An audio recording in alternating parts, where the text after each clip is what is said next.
আসসালামু আলাইকুম, welcome to Rangamati homemade cake.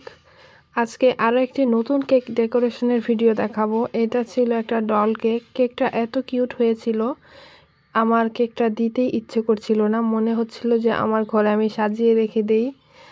তো কেকটা ছিল 1 পাউন্ডের একটা চকলেট ফ্লেভারের কেক। আমি প্রথমে ক্রাম কোট করে কিছুক্ষণ ফ্রিজে রেখে দিয়েছিলাম, এরপর বের করে উপরে ভালোভাবে ক্রিম দিয়ে কভার করে নিচ্ছি। আর এরপর আমি হালকা একটা পিঙ্ক কালারের শেড নিয়েছিলাম, যেহেতু পিঙ্ক কালারের ক্রিমটা আমার কাছে তিতো মনে হয়।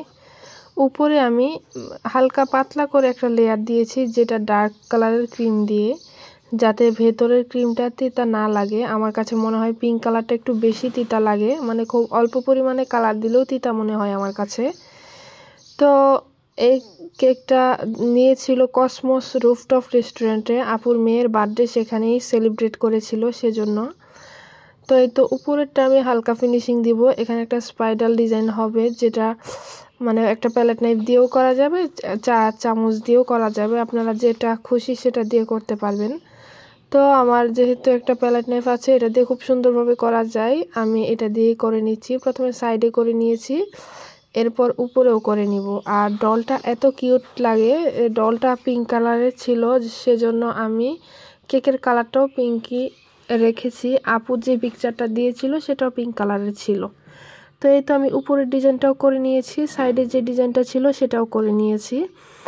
এখন আমি যে নজেলটা দিয়ে কাজ করব, এটা হচ্ছে 1M নজেল। এই নজেলের ডিজাইনটা খুবই জনপ্রিয়, মানে এই ডিজাইনটা ম্যাক্সিমাম বেকাররাই ইউজ করে, কারণ এটা দিয়ে সবার ধরতে গেলে হাতে খড়ি শুরু হয়। মানে যারা প্রথম কাজ শিখে তারা এই নজেলগুলো দিয়ে খুব সহজেই কাজ করতে পারে। আপনারাও যারা ঘরে খাবারের জন্য বা নর্মালি নিজেদের কোনো অকেশনের জন্য কেক বানাতে চান, তারা কিন্তু এই 1M নজেলটা নিতে পারেন। আর চাইলে আপনারা এটা লিখে রাখতে পারেন যে 1M নজেল।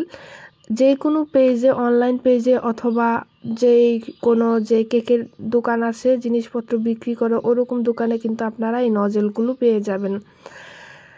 আর এরপর আমি কিছু বাটারফ্লাই দিয়ে দিব। এই বাটারফ্লাইগুলো কিন্তু নন এডিবল, মানে খাওয়া যাবে না, আর শুধুমাত্র ডেকোরেশনের জন্যই এগুলো ইউজ করা হয়। আর এখানে আমি ছবিতে দেখে দেখে বসাচ্ছিলাম, যেভাবে ছিল ঠিক সেভাবেই বসাচ্ছিলাম।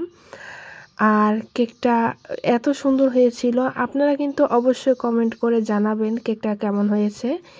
আর রাঙামাটি সদরে কিন্তু আমরা কেক হোম ডেলিভারি দিয়ে থাকি, আপনারা চাইলে রাঙামাটির যে কোনো জায়গা থেকে কেক অর্ডার করতে পারেন। এছাড়াও লংগদু উপজেলার সব জায়গা থেকে আপনারা কেক নিতে পারবেন। সেক্ষেত্রে আপনাদেরকে কেকটা মাইনিমুখ বাজার বিসমিল্লা বস্ত্রবিতান থেকে রিসিভ করে নিয়ে যেতে হবে। এই তো আমার কেকটার ফাইনাল লুক। আপনারা অবশ্যই কিন্তু কমেন্ট করে জানাবেন কেকটা আপনাদের কাছে কেমন লাগে। আর আপনারাও কিন্তু চাইলে এরকম কিউট কিউট ডল কেক বা অন্যান্য যে কোনো কেক কাস্টমাইজ করে নিতে পারবেন।